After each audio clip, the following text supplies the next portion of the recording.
UFL, the interesting thing, the business side of the merger, but I want to go on field for a minute because it's almost like your league is a training ground for NFL rule changes. And so do you feel that responsibility when you're thinking about your game that you actually are doing things that are going to be across the entire industry of football? Well, we threw them a little bit of a curveball this year. The XFL style of the kickoff, when we came together as a merger, we actually went with the USFL style. So that was a little bit of a curveball thrown. So we just felt that jumping from a traditional kickoff to the XFL style from 2023 was one of those quantum leaps. And how do you unroll that if you don't really like it, if it doesn't pass the test in the NFL after the 1-year trial? So ours is kind of that gradual progression. We really take a kickoff and kind of turn it into a punt. But you're exactly right. It's an opportunity not only for rules, but for technology. I think one of the things that we had in week 1 was the true line component in our game with the measurements. And a lot of people really like that piece of technology that we had. I think the transparency with our command center with Mike Pereira and Dean Blandino.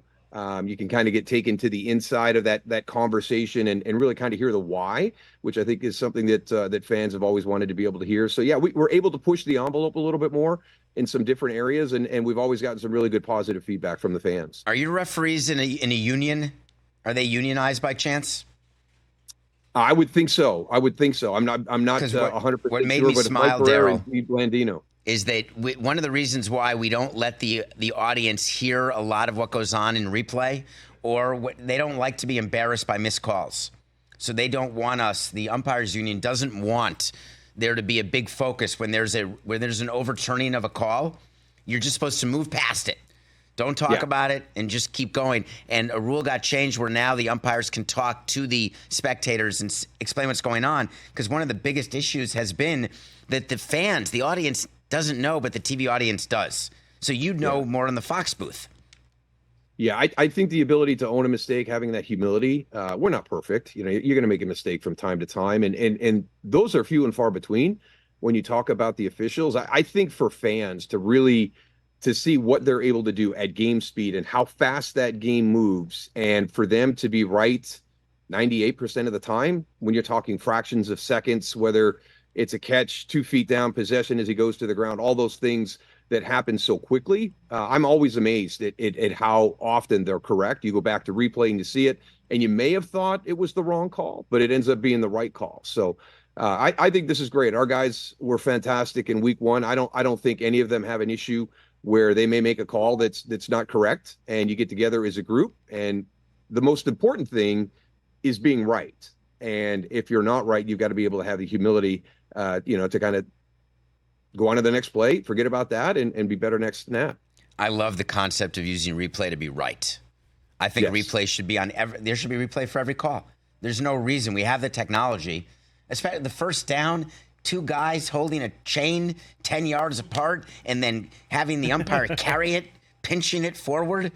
It's preposterous. If you can do it with technology, I think that makes the most sense. What else do we think can be replaced? Tennis replaced all the lines people. Is there a scenario where there's one guy in a chair now during a tennis match? Is there a scenario where there's one referee on the field in football? I think that if we do have a union, that's where the union's going to step in. They're not going to let that one happen. So, I wouldn't want it to get to that point.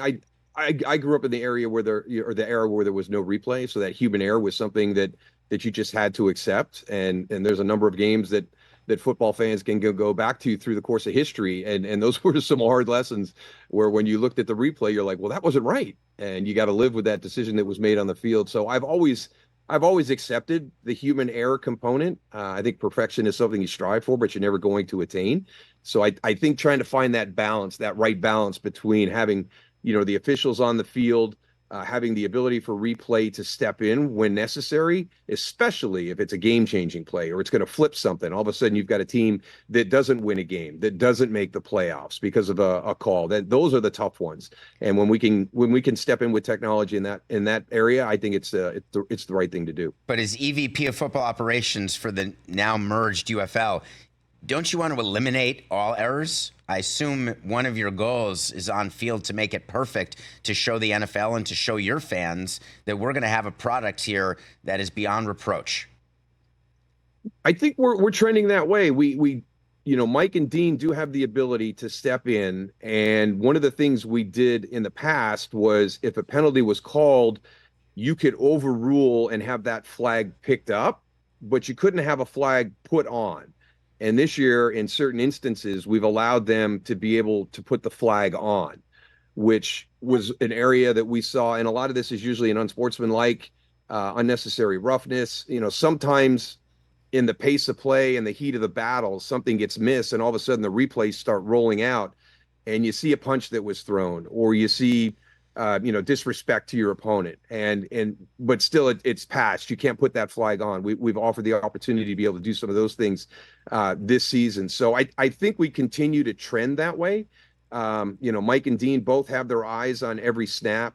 We give our coaches one opportunity during the course of the game to challenge anything on that play. And it was great last week. It happened in the San Antonio DC game.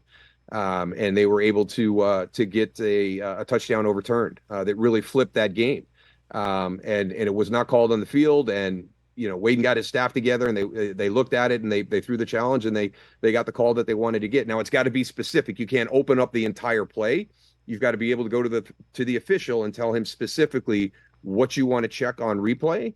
And that worked for us in week one. So those are some of the areas as we strive to be as good as you can be when it comes to rules and football and being correct. I think we've added a number of different elements that are getting closer to that point. Do you have to take the call every time Rock calls? If he would call you right now in the middle of our show, are you hanging up on me because The Rock is calling you? I have an automatic reply on my phone that says, I can't take your call right now. I'll be back to you as soon as I can. And I'd give him that one for you, Dave. Catch the Rich Eisen Show every single day on the Roku channel, 12 to 3 Eastern, for free.